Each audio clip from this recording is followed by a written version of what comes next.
Good day everyone, my name is David and today I'm going to be discussing and demonstrating collection of stool specimen.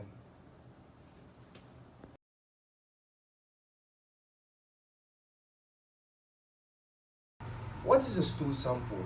A stool sample can be defined as a sample of fecal material that is collected in a special container for analysis. Why is stool samples collected? Stool samples are collected so they can be analyzed for presence of blood in them, presence of pathogens, presence of fats, and presence of other materials that are not supposed to be in the stool sample. And using this analysis, various deductions and diagnoses can be made on conditions ailing the patient. When should collection of stool for examination be done? Collection of stool for examination should be done when it is instructed by the doctor.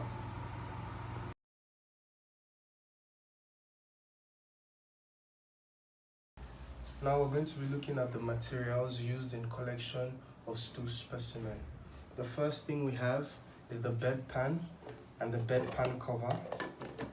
Second thing we have is the biohazard specimen transport bag. The third thing we have is the specimen container and the cover for the specimen container labeled with the patient name and patient room number. The fourth thing we have is the tongue depressor. The fifth thing we have is the toilet tissue. We also have the basin that is going to be used for washing of hands. And then finally, we have the disposable gloves.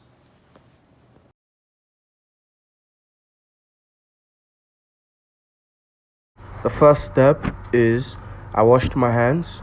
After this, I applied my gloves and then I uncovered the bedpan in which the stool was collected.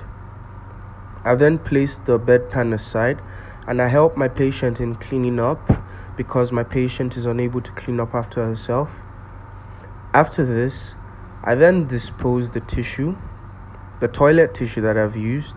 I dispose it and then I take off my gloves. I then wear a new set of gloves and then head to the bathroom. I uncover my bedpan and then I take my specimen container that is labeled with patient name and patient room number, and then I take the tongue depressors and then I use it to take a little bit of the stool in the bedpan and place it into the specimen container. After this, I cover the specimen container and I place it into the biohazard specimen transport bag. I then place the biohazard specimen transport bag aside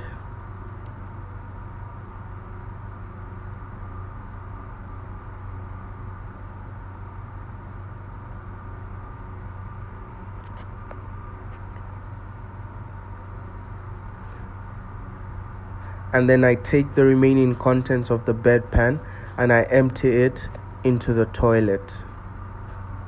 After this, I remove my gloves and I dispose my gloves. I then take the specimen container to the laboratory for the examination.